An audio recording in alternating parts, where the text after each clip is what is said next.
Euh, bon, MSF, moi quand j'étais un petit garçon, ça faisait rêver. C'était les French Doctors. Ils allaient sur les zones de guerre, sur les endroits où les gens souffraient, ils allaient les aider. Je crois que ça a fait rêver plein de mômes de ma génération. C'était formidable, seulement le problème c'est que maintenant ils ramènent du travail à la maison. Ah ouais?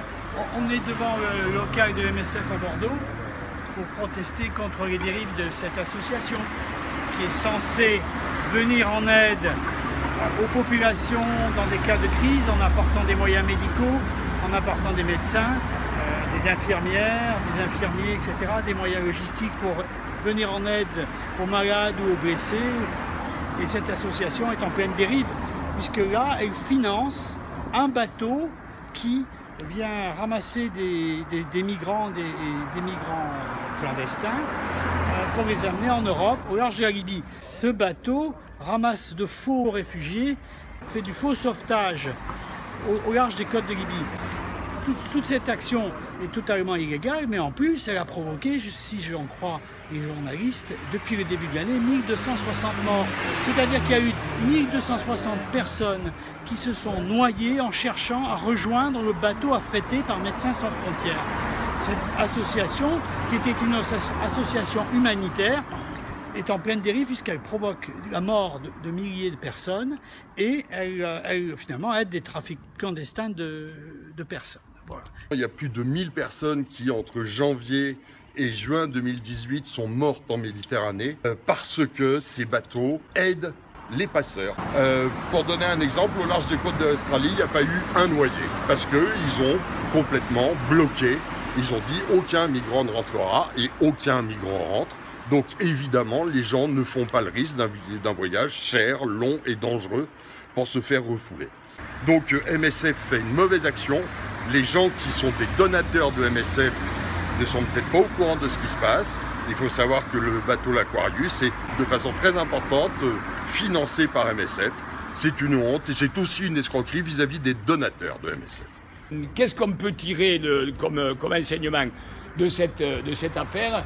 C'est que, premièrement, c'est une opération politique, parce que c'est une opération qui concourt au métissage des populations européennes en faisant un immense appel d'air et en disant « vous êtes ici, chez vous, donc croissez et multipliez-vous ». La population française, on n'en a rien à cirer.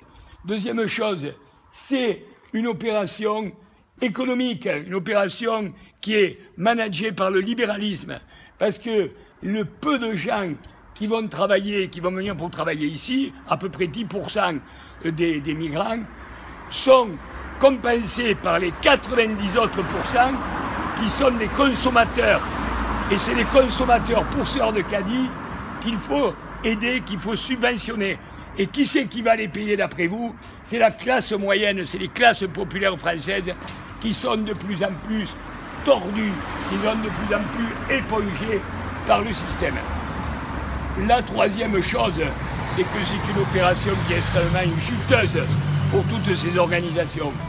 Savez-vous que l'association SOS Méditerranée arrive à dégager 1,5 million par an de bénéfices avec 5 salariés.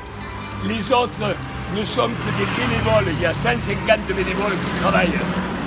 Et tout ça, ça fait du pognon pour ces associations. Le dernier point, c'est la pompe Afrique. La pompe Afrique, vous avez SOS Méditerranée qui est subventionnée par le gouvernement français, par la région Occitanie, par la ville de Paris et par une quantité, alors ils vous disent, mais 90% du financement est un financement privé. Faux, totalement faux. Ce sont des entreprises publiques ou ce sont des entreprises privées qui sont redevables, qui sont stipendiées par le gouvernement. Et il y a une quinzaine d'organisations, des banques, du secteur audiovisuel, vous avez de la presse qui finance. Tout ça fait que le bien-être des migrants et la vie des migrants, ils s'en tapent complètement. Ça ne les intéresse pas. Ce qui les intéresse simplement, c'est les 4 raisons que je vous ai données.